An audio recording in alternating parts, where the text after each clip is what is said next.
Thank you guys for clicking on the video. I am Sully, and today, fellas, we have a Friday Brewsky Commentary where I talk about depression, and I had it knocked out, I had it done, but lo and behold, I didn't record with my microphone. I recorded with the laptop microphone, so it was crap, and so I'm starting over. I'm trying to get the main parts of the main parts of that past commentary and transfer them over to you guys in this microphone record commentary. So let's jump into it. A lot of people in the community are really suffering from depression. It's really interesting to see so many people are just falling on tough times emotionally, and I sort of want to clear that up. I want to address that, and hopefully it'll work. So let's jump into it. One of the things that I think can help clear help you guys get through depression is just your feelings about yourself are not your reality, and they're not true. And I talk to a lot of people, and a lot of people say, I feel. And your feelings definitely should carry weight in your life, but your feelings should not dictate your life. For example, the greatest example I can use is schoolwork. No one feels like doing schoolwork, but you do schoolwork anyways to go to a great college, to meet great people, to get a great job once you get out of college.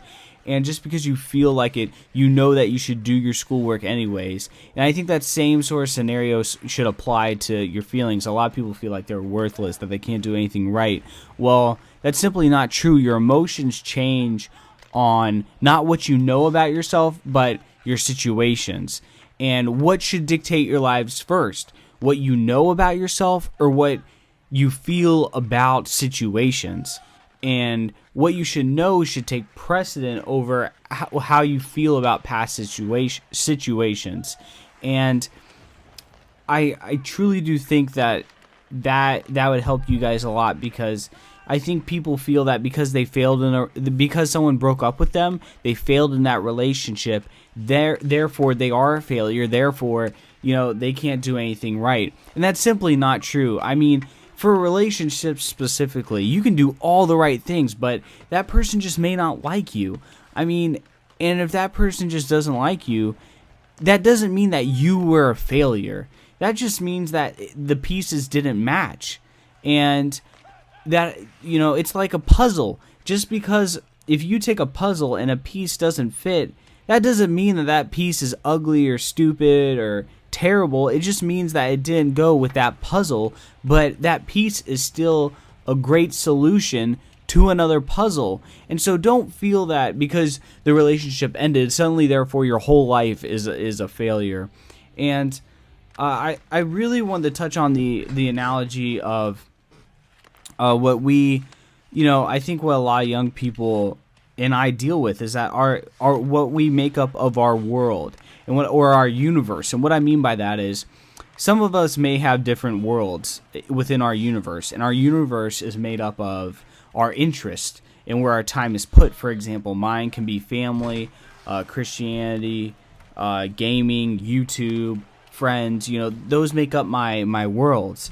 For some people, it may be hockey, YouTube, and girlfriend. And when one of those worlds crashes, their self-value, because they spend so much time invested into these worlds, they associate value with those worlds. And when one of them crashes, they feel that they failed, and therefore they feel like a failure. And what I would say, guys, is have more worlds within your universe. Have more interests. Be a part of different communities, because the more communities you're a part of, the more support you will get. For example, if you only have 3 things going on in your life, essentially, and that's gaming, YouTube, and a relationship, and that relationship falls, that is a heavy, heavy hit to your individuality and your person and what you mean and your value. Your value takes a huge hit. But if you have, solid friends, gaming, YouTube, family, if you do other things, softball for me, if you have all these other things, your value doesn't take as much of a hit because you have more things invested in than just that relationship. And, that transfers to another point we talked about on the podcast. Your relationship doesn't define you. I mean, for crying out loud, guys, for some of you, you also have to understand you're in a high school dating relationship. And I'm not trying to say that your feelings are wrong, but it's not marriage. And so, it's bound to happen. And so be a part of as many things as you can, because that means more support for you to get through your tough time. And so sorry if I said crying out loud may have offended some people. I think another thing that would help you guys, and that has helped me too, is hard times in life are just going to happen. They are just going. This is probably my biggest tip for you guys is you seriously are going to have to white knuckle it, in the sense that you have to have support from friends, but there is no magic recipe to deal with pain or depression.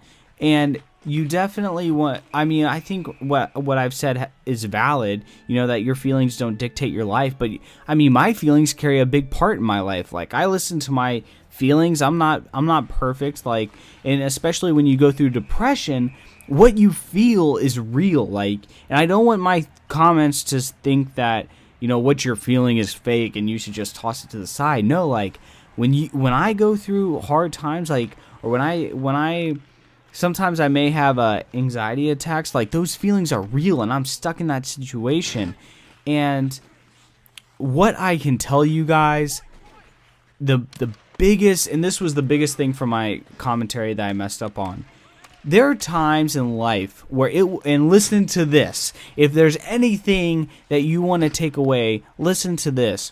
There are times in life where life will call you, in order to be great or to be anything significant in life and in this life, it will call upon you to reach for hope when it simply is not an option. And that is my biggest advice, is that you look at anything in life that is worth remembering, worth recalling, anything we celebrate as humanity, they all involve times, I think, where hope was no longer an option, but still hope was called upon people to believe in. For example, Martin Luther King Jr. in the Civil Rights Movement in America. Martin Luther King probably didn't think 24/7 that his message was working or his voice was being heard. And I know we look back now and celebrate it, but think when he was having death threats, and all these things, he had to have hope for millions of people when probably they themselves didn't have hope. You look at sports, look at USA versus Russia. I bet you no one gave USA a shot to win that game, and they had to call upon hope when hope wasn't simply an option for them. The list can go on. Look at soldiers who serve our countries. They have to have hope and strength when it's no longer humanly a possibility, and they call upon that. And I've had to go through that, guys, when I had to work, when hope was simply hard for me to find. I had to find it. I had to call upon it, and I had to reach deep, and my faith in the Lord definitely played a significant part in that. And I had to go through things and work out things that made me into the person that you guys hear today. If I simply ignored my brother and my family issues, or just ran away or did something stupid, the situations that I went through in my childhood wouldn't have molded me into the person that you see today. And so sometimes in life, guys, you just have to reach deep and believe in hope when hope's not an option. And life will do that. But I guarantee you, when you come out of the other side, you will be thankful for going through these situations, because they will have prepared you for greater things for tomorrow. And sometimes it may not feel like that, but guys, if anything, look at me. I am proof of that. And another thing that I think would help you guys is, another analogy is it's just like finding gold, and it's just like going through life. you know, if gold was easy to find, everyone would do it. Everyone would, you know, just walk into a cave or whatever, or dig, and they would find gold, and it would be easy, and gold wouldn't be valued. But its value, you know, people have to work for it. People have to dig. People have to do so much to get that gold, and that's what makes it special. You remember in history, the California gold rush. Everyone went out to California to get gold because they thought it was so easy. And not a lot of people found gold. It was more like false hope. People thought you could just go in the river and just sift through some stuff and bam, you'd find gold. But life will give you golden nuggets, but you have to dig through rock. You have to work through some caves, and you might have to blow up some caves. But you know what? When you find that golden nugget, that's what holds life's value. Is when you can hold that and you can treasure that, and it won't go away. Just like gold, it will forever have value. That same thing will apply when you find those golden nuggets in your life. And so please don't think that your life is summed up in a snapshot, because it's not. And if people thought that, then we wouldn't have great people today.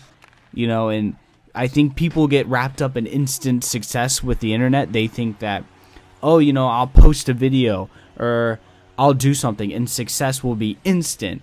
And that's not true. That is false hope that will lead you down a wrong path. This idea of instant success that I deal with, that, you know, with YouTube, I struggle with that, you know. But the truth is, people have to put in work, and no matter what it is, relationships or anything. And I think that idea of instant success builds us up false hope. So I think that's one thing to be careful. But guys, I hope this has helped you. I mean, if anything, take the golden nugget, or the golden nugget segment that I talked about, and hold on to that there will be times where you need to call upon hope when it's not a reality, when it doesn't feel like it's there, but you gotta reach down, grab it, and hold on to it, because life can do that. But life will also mold you into a person that you didn't think you could be. And don't ever limit yourself. And if you limit yourself, you are hurting. You're hurting yourself. You're hurting people around you. And just welcome those times, man. I mean, look at Steve Jobs. Like, no one really remembers that Apple fired Steve Jobs. He had to go through a lot of crap to become the Apple man that he was before he passed. And, you know, now Apple is practically worshipped by people. People will get the latest iPhone, even though they had the old latest one. But people don't remember that Apple was almost never going to make it. And Steve Jobs, Apple was almost bankrupt, and Apple had to rehire Steve Jobs, and then he led them to what we know today as Apple. But you think when Apple fired him that he knew that?